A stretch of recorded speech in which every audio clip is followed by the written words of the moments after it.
सोचो जरा, जिस देश में दो इंडियन फिल्मों का क्लैश भी हफ्तों तक न्यूज बन जाता है, उसी देश से एक आदमी उठता है जिसे डर ही नहीं लगता कि सामने हॉलीवुड खड़ा है, क्योंकि वो जानता है टक्कर स्क्रीन पर होगी और वहाँ उसका खेल शुरू होता है। नाम है एस राजामौली और ये कोई फिल्म नहीं बना रहे, ये आने वाले वक्त का ट्रेलर चला रहे हैं, जहाँ बाहुबली अतीत बन चुका है और भविष्य का रास्ता बनारस से होकर गुजरता है। जी हाँ, वाराणसी सिर्फ एक टाइटल नहीं, एक चेतावनी है, एक सवाल है और एक वादा है, क्योंकि जब महेश बाबू को रुद्र के नाम से इंट्रोड्यूस किया जाए और बैकग्राउंड में time travel, mind travel, world travel की हल्की सी झलक दिखे तो समझ लो ये फिल्म नहीं, दिमाग का सॉफ्टवेयर अपडेट है। फर्स्ट लुक ने किसी को हिला दिया, किसी को डरा दिया, किसी को बोला ये राजामौली लेवल नहीं है, लेकिन सच ये है कि राजामौली लेवल वही है जो अभी किसी को समझ ही नहीं आया, क्योंकि सिर्फ 200 सेकंड में जिसने पास्ट, प्रेजेंट, फ्यूचर को ऐसे मिक्स किया कि महाभारत और साइंस फिक्शन एक ही फ्रेम में सांस लेते दिखे, वहाँ लाइक डिसलाइक बेमानी हो जाता है। हर शॉट से पैसा नहीं, विजन टपकता है। हर फ्रेम बोलता है कि भाई ये पैन इंडिया नहीं, पैन वर्ल्ड का ब्लूप्रिंट है। और जब 1000 करोड़ के बजट से एक डायरेक्टर अपना यूनिवर्स खड़ा कर दे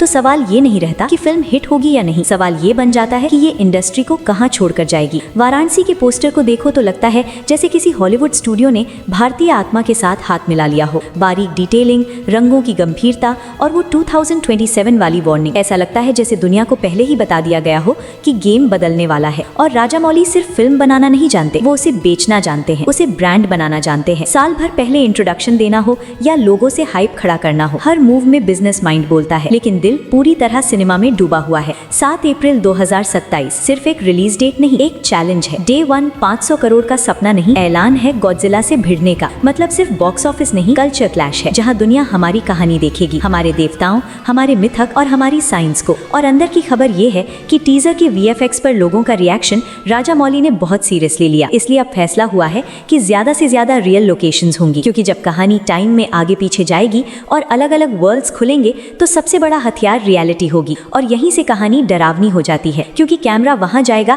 जहां नाम सुनकर बड़े डायरेक्टर भी चुप हो जाते हैं। अंटार्कटिका, जहां बर्फ सिर्फ ठंड नहीं, रहस्य है, जहां 113 साल में पहली बार इंडियन सिनेमा थिएटर के लिए शूट करेगा। और कौन जाने वही बर्फ माउंट कैलाश बन जाए और शिव के मिथक को साइंस के फ्रेम में कैद कर लिया जाए। सोचो जरा, अगर बर्फ के लिए अंटार्कटिका है तो स्पेस सीन्स कहाँ शूट होंगे, जंगल एडवेंचर किस कोने में होगा और डिवाइन सीन्स को रियल लाइफ में उतारने का साहस कौन करेगा। सवाल पर सवाल पैदा होते हैं और जवाब सिर्फ एक फिल्म देगी। और यही इसकी सबसे बड़ी जीत है, क्योंकि ये फिल्म देखने से पहले ही दिमाग में 1000 थ्योरी डाल देती है। आखिर वाराणसी ही क्यों? क्या बनारस के पानी में कोई कोड छुपा है जो दुनिया को बचा सकता है? क्या शिव पार्वती की ऊर्जा टाइम ट्रैवल का रास्ता खोल सकती है? क्या महेश बाबू सिर्फ हीरो हैं या कलयुग के अवतार? और कैमियो की लिस्ट अभी खुलनी बाकी है। हॉलीवुड स्टार्स को इंडियन स्टैंडर्ड दिखाना बाकी है और शायद किसी दिन क्रिस्टोफर नोलन और राजामौली एक ही फ्रेम में दिख जाएं, क्योंकि ये आदमी सिनेमा से आगे सोच रहा है। ये इंडिया को उसका अवतार दिलाना चाहता है। 7 अप्रैल 2027 दुनिया खत्म हो या ना हो, लेकिन बॉक्स ऑफिस का पुराना मैप जरूर खत्म हो जाएगा, क्योंकि राजामौली ब्रांड मैथ्स की पूरी डिक्शनरी बदलने निकले हैं।